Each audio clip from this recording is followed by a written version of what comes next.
Alright, today I'll be picking this Abus Citadel N, which is the Abus E50. So the only security pin in there has a spool, so there's a standard, and then the rest are spools, so it's 5 pins. So again, I'm going to be looking for this full set once I get that standard done. And of course, this will be what the counter rotation looks like. Once you get it in place, then I'll be doing this for that jiggle test. So again, this direction is how it's kind of in for most European locks. You can still do a jiggle test just like that. The difference is you really won't be able to tell by falling back down if it's, kind of set. All right, so let's get that started. Now, before I start, one last thing I'm going to talk about is the warding. So if you look here, if you have particularly high pins here, all right, so you may need to start way up here to get past them and then kind of come around and curve down because you need to pick them in this direction. Okay, so I'm going to use very, very light tension. So again, like you can see, no tension, about that much tension, very light tension. Okay, so nothing on 1, 2 is binding. All right, see that full set, 1 in a little bit, and 1 is binding, so you'll see the counter rotation, see how it's rotating back. Okay, got that one. Look at it, 3. 3, a little bit of counter rotation, got that one. Look at 4. Okay, 4's got a little counter rotation. Okay, 4, and then 5, last one. As long as I don't drop anything.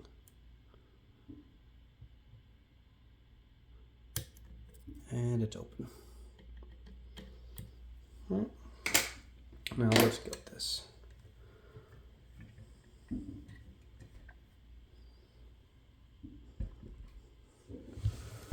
Okay.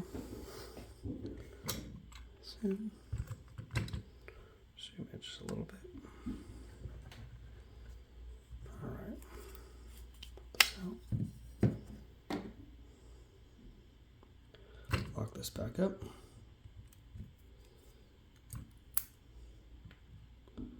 Okay. Let's get the short clip off.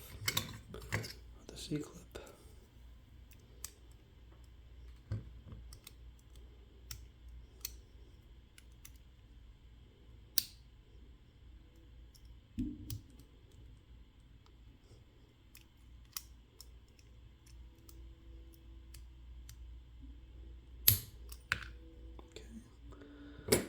Off.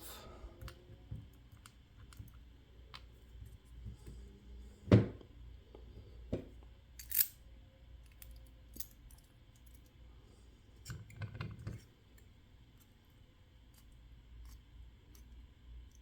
the shim in, the follower in.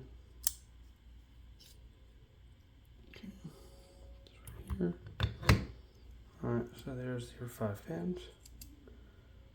Okay, so here's the key pins. Here's 1, 2, 3, 4, 5. And again, this doesn't have anything fancy, no milling, which I would not expect for a orange belt, because that's what this one is. All right, let's put this in a little bit more cosmetic appearance. Okay, now let's get these pins out. So I'm going to take the shim out.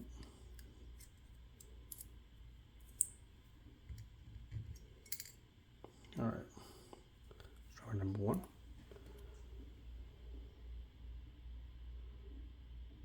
Number 1, and you got a spool.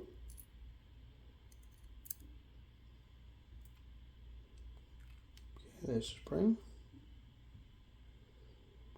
Okay, number 2. There's your standard. Spring. Number 3. Another spool.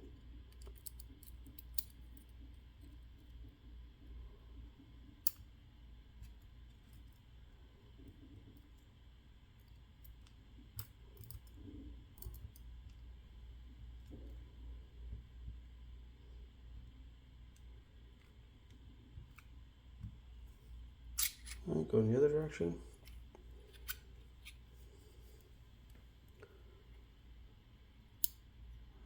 Another spool.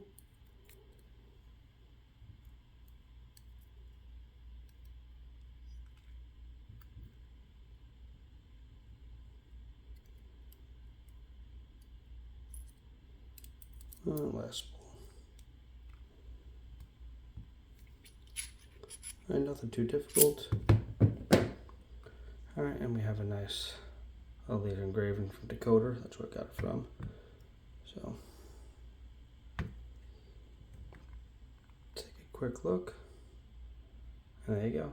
So you have number 1 was a spool, followed by a standard, and then the rest are all spools.